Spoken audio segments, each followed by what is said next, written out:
Doubt ఉంటే అడగన్న చెప్తా అన్న.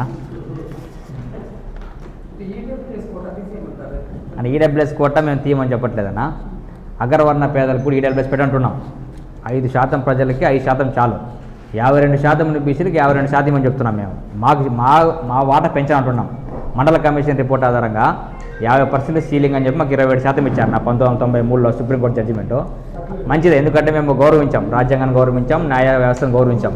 ఇప్పుడు ఏం జరిగిందంటే ఆ సీలింగ్ మించి అంటే 60% అయిపోయింది. ఇంకా అలాంటి మీరే సీలింగ్ ఓపెన్ చేశారు 2019లో ప్రస్తుతం కేంద్ర ప్రభుత్వం. కాబట్టి అట్లా సీలింగ్ ఓపెన్ అయింది కదా. తమిళనాడు ప్రభుత్వంలో 69% బీసీలకు ఇస్తున్నారు. అదేవిధంగా మాకు ఇవ్వని అడుగుతున్నాం అంతే అన్న.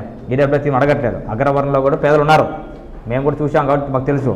వాళ్ళకి ఇవ్వండి, మంచిదే. మాకు కూడా పెంచామంటున్నాం. మేము ఎంతనో అంతే ఉంటున్నాం. జనాభా దామాషి ప్రకారం మేమెంతో మాకెంత.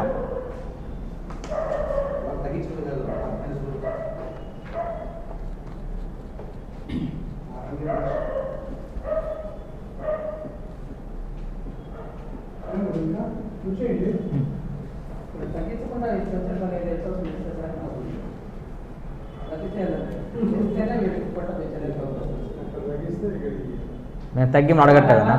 మేము ఈడబ్ల్యూఎస్ని మేము తగ్గామని అడగట్లేదన్నా. ఓసీలో కూడా చాలామంది పేదలు ఉన్నారు, మేము చూసాం, మేము కలర్ చూసాం. ఎందుకంటే మేము చదువుకున్న వయసులో చూసాం, మా గ్రామాల్లో చూసాం, పట్టణాల్లో చూసాం. మేము తగ్గిమని అడగట్లేదు. నీకు వాళ్ళకి ఏం జరుగుతుందంటే కన్నా దాదాపుగా వాళ్ళు టోటల్గా మనం చూస్తే 10% మెంబర్స్ ఉన్నారు భారతదేశ వ్యాప్తంగా. 10% ఉంటే 10% ఇచ్చారు. 10%లో కూడా పేదలు ఉండే జస్ట్ 3 to 5%. 3 to 5% పీపుల్స్ అంటే 3 మెంబర్స్ అప్లై చేస్తే వాళ్ళకి 7 సీట్లు మిగిలిపోతున్నాయి. అక్కడ మన రీసెంట్గా 12 డిగ్రీ కాలేజ్ కూడా చూడండి మీరు క్లియర్గా. 530 మార్కులు వచ్చిన ఎస్సీ అమ్మాయికి సీట్ లేదు అక్కడ డిగ్రీ. 430 మార్కులు వచ్చిన ఓసీ అమ్మాయి సీట్ ఉంది. 373 బికాజ్ ఆఫ్ ఈడబ్ల్యూఎస్. మీ నీట్లో చూడండి, ఐకార్లో చూడండి, ఐఐటీలో చూడండి, డిఎస్సి కానిస్టేబుల్ ఉద్యోగాలు చూడండి. మేమే వాళ్ళు తగ్గిన అడగట్లేదు. వాళ్ళు 3% ఉన్నారు, 3% అంటున్నాం. వాళ్ళ పేదలు మీరు లెక్కించండి, కులగణన చేయండి, చేసి 3% ఉన్న ప్రజలకి 3% ఇవ్వని అంటున్నాం. మీరే చెప్పండి పేదలు ఎంతమంది ఉన్నారు. గవర్నమెంట్కి మేము నిర్ణయిస్తున్నాం. మేము 52% ఈ రోజుకి టార్చ్ ఇల్లు చాలా ఉన్నాయి మా బీసీల్లో. బుడబొక్కలకు ఈరోజు పీచ్ చేయలేదు యూనివర్సిటీలో. బుడబొక్కల కులం జంగం కులస్తు ఇద్దరు పీచ్ చేయలేదు ఒక్కరు కూడా.